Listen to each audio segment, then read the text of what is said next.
Days before her execution, it looks like Melissa Lucio is getting a new trial. Tonight we hear from Melissa and her family. Plus, with inflation rising, interest rates and housing costs are climbing. How is the Brazos Valley economy doing? We check in. And the Brazos Valley got some much-needed rain. Chief Meteorologist Matt Hines breaks it down. Your Krhd News starts right now. Connecting the Brazos Valley. This is KRHD News. I just want to say thank you to everybody who has supported me and given me love.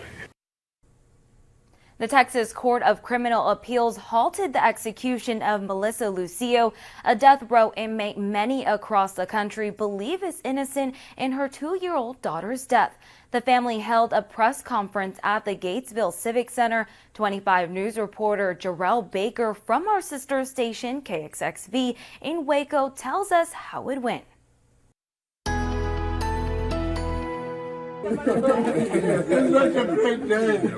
Pure joy. We're on speaker, Mom. Just say something to all these reporters. Hurry. I just want to say thank you to everybody who has supported me and given me love. Family and supporters of Melissa Lucio overwhelmed with emotion after learning her execution was halted. I was just in shock, couldn't believe what I was hearing. You had to, just process it and just immediately started crying. Lucio was sentenced to death in 2008, found guilty of killing her 2-year-old daughter Mariah Alvarez. But there were questions about the case from the get-go, and after fighting for 15 years, 2 of Lucio's sons, Bobby Alvarez and John Lucio, were overjoyed to drive to their mom's Gatesville prison cell to tell her she'll live to see Mother's Day, and hopefully many more. They started sharing everything with my mother, and my mother they were just happy, and when we were just there telling each other, we're not seeing Wednesday, there's no execution. Members from LULAC, the Texas Criminal Coalition, and Sabrina Van Tassel, the creator of Lucio's documentary, The State of Texas versus Melissa, were on hand as well. There's a problem with our justice system. Our justice system is not only broken, it was designed to put people like Melissa Lucio. Yes. God made it happen to all of us, to everybody. The family says they don't have any plans yet on how they'll move forward, but the fight is not over. The case will now return to Cameron County, so Melissa will have another day in court. They plan to keep pushing until she's out of prison for good. Stay of execution granted. Yes, yes, yes. Oh my God. Thank you, Jesus. Thank you, Jesus. Thank you.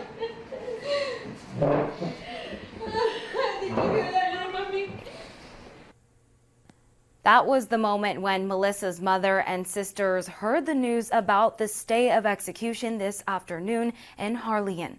You can see the emotion taking over everyone after hearing the news. Melissa's case will now go back to Cameron County in South Texas for a retrial. And ABC News will have more on Melissa's stay tonight during Nightline. It airs after Kimmel at 11:35. Another Texas death row inmate, Rodney Reed, will have his case heard by the Supreme Court.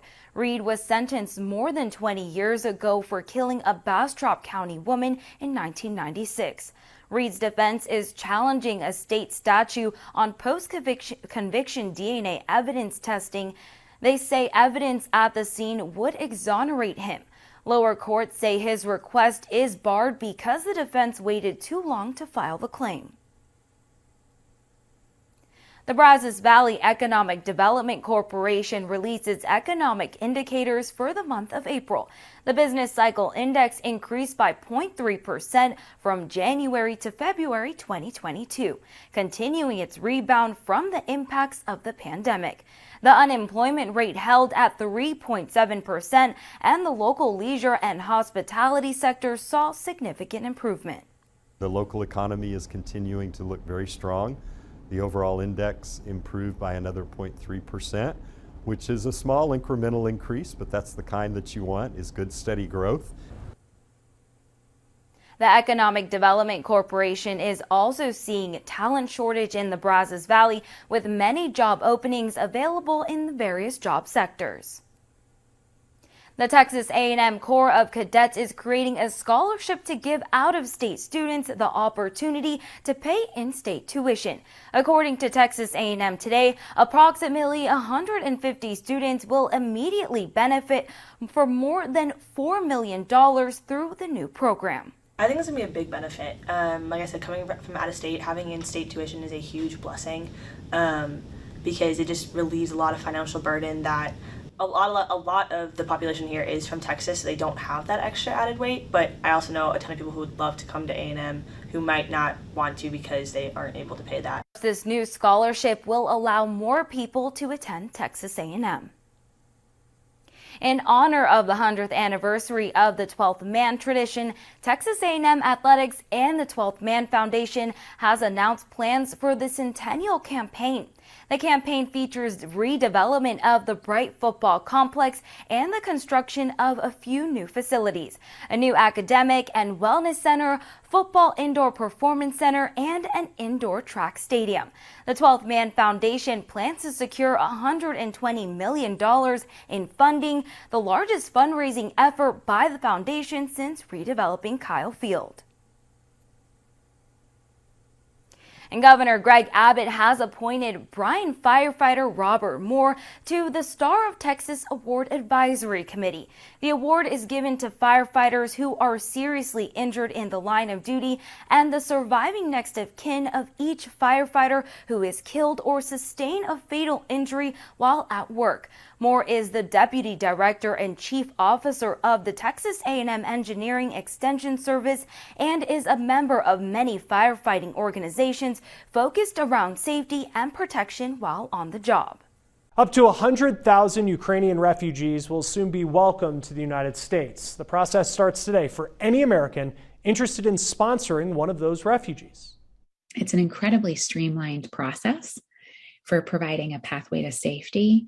We're excited about its potential to demonstrate possibility for tapping into Americans' willingness to play this type of welcoming role, and therefore to be able to expand programming of this type and opportunities for this kind of access to safety to additional people fleeing Ukraine, but also other populations in need.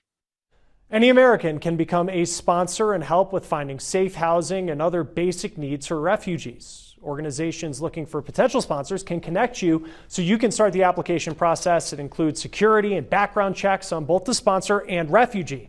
There are plenty of other ways to help if you can't make this type of commitment, like donating extra airline miles you may have, opening a room in your home temporarily through Airbnb.org, or donating to help cover housing costs. But just making a refugee feel welcome in your community could have a huge impact. Having a friend and a guide who's just, taking you through the grocery store, telling you the best places, the best parks in your neighborhood for your kids to play in, or, sharing a meal with you once a week and making you feel included and part of the community and welcomed is so important. She is the CEO of the nonprofit Welcome.us. They're coordinating the effort to help Ukrainian refugees coming to the United States, and they also coordinated help for the nearly 100,000 Afghan refugees who arrived in the fall. She says those Afghan refugees still need our help. They arrived in the middle of a major housing crisis. So in many high impact cities, they're still in temporary housing and they're still in hotels and other temporary accommodations. And you really can't rebuild your life until you're in your home and your kids can register at the local school and you can find a job that's close to where you live. You can find more information at welcome.us. According to multiple reports, the body of a missing Texas National Guard soldier has been found after he went missing while trying to rescue migrants in the Rio Grande River. 22-year-old Specialist Bishop Evans, assigned to Operation Lone Star, was walking along the Rio Grande when spotted two migrants drowning while trying to cross the river. Evans jumped to rescue them. The two men who he was trying to save, they both survived, and they're both being held by Border Patrol.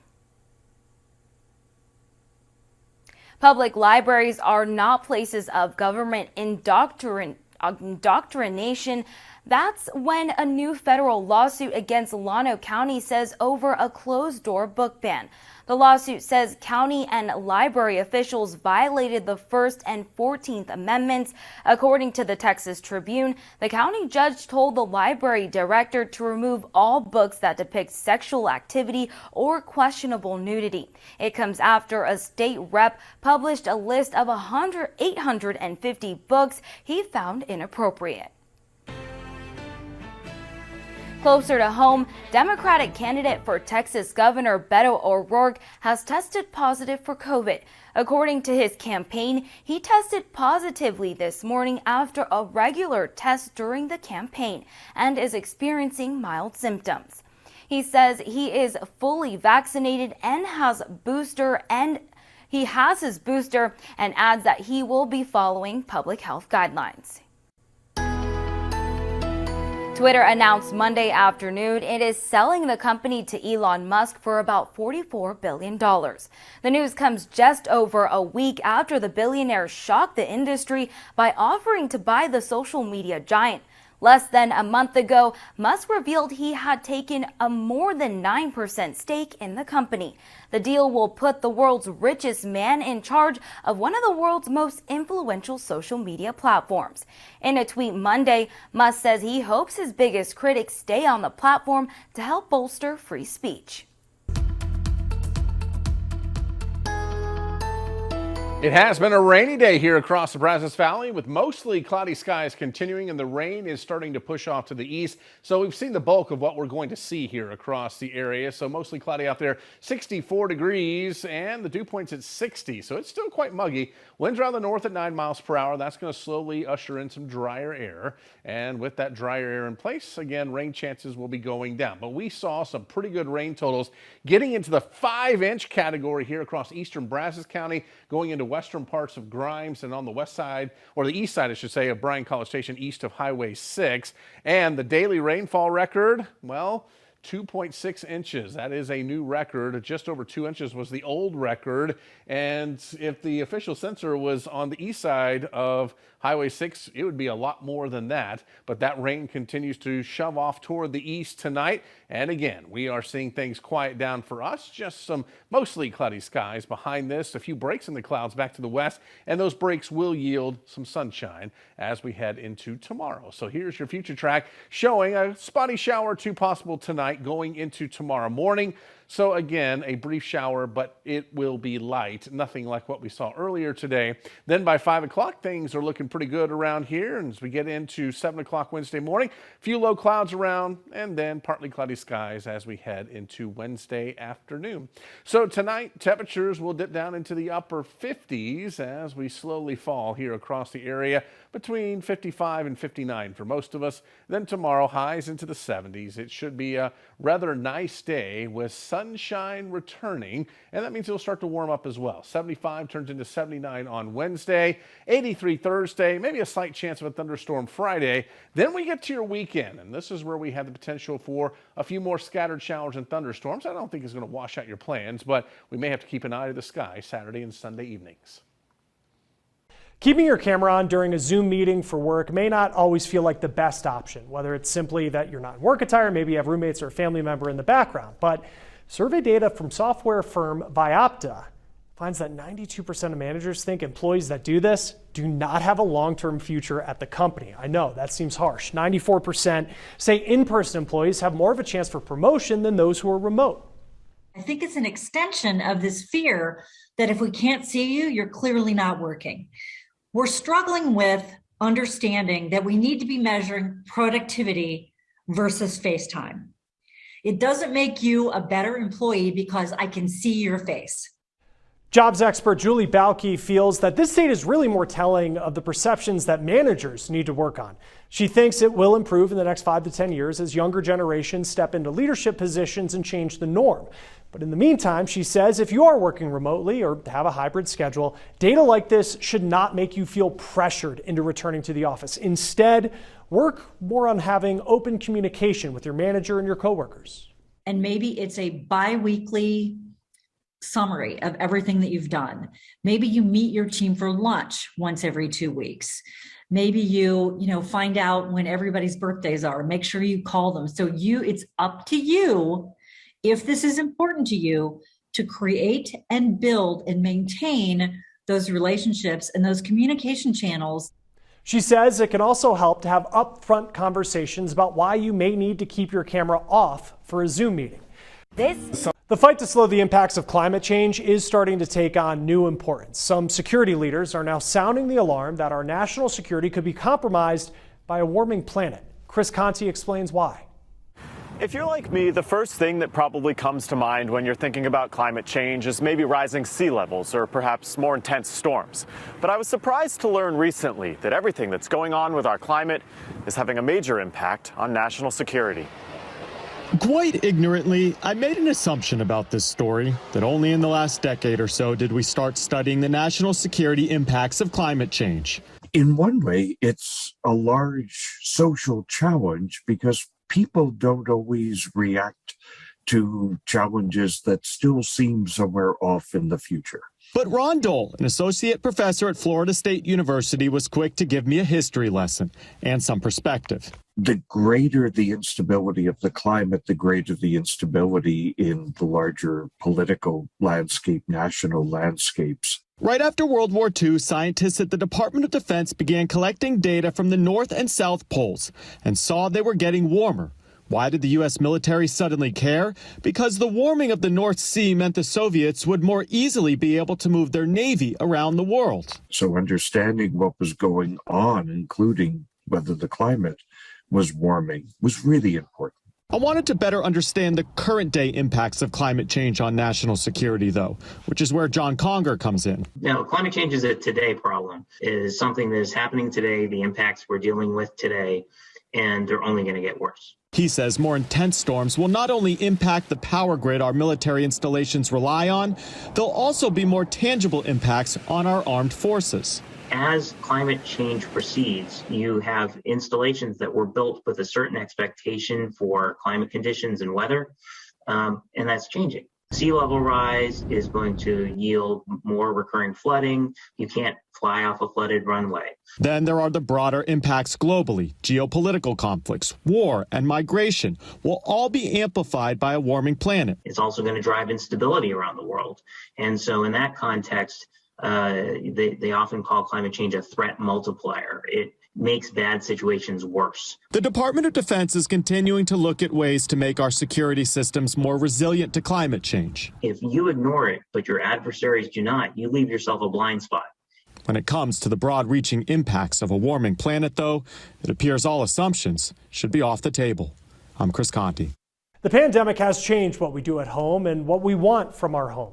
The America at Home study looks at what people are interested in when it comes to buying a home. One of the big ones is open floor plans, as we spend more time working and living at home. Now, with continued supply chain delays and labor shortages, demand for new home construction over the past 2 years has drastically outpaced supply. But Usher Qureshi found one part of the industry that is seeing big business is modular home construction. We are in the future of construction building, whether it's residential or commercial real estate. Inside this 60,000 square foot factory, the Sheeler family is building homes one room at a time. The pieces consist of a floor assembly, walls, and a ceiling system. The prefabricated houses are built in sections or modules. We start building the floor and then we crane that up and fly it over with our cranes and put it online. They then move from station to station, a sort of home building assembly line. Electrical, plumbing, drywall, painting, flooring, cabinets, trim. Everything's pretty much complete when it's finished, about 95%. Eventually, the modules are shipped to the lot and put together like Legos directly on the foundation. I would imagine you have to make sure that they're very rigid and sturdy when you do that. Yeah, so this is a foam glue, and we spray it on, and then it hardens, and this stuff is hard. And what this does for us is, because we have to move modular, pick them up, this adds so much more strength all the way down the stud. Constructed to code and fully inspected, inside they're indistinguishable from traditionally built homes. A very open concept design. One of the biggest cost savings comes from the speed at which these factory-built homes can be completed.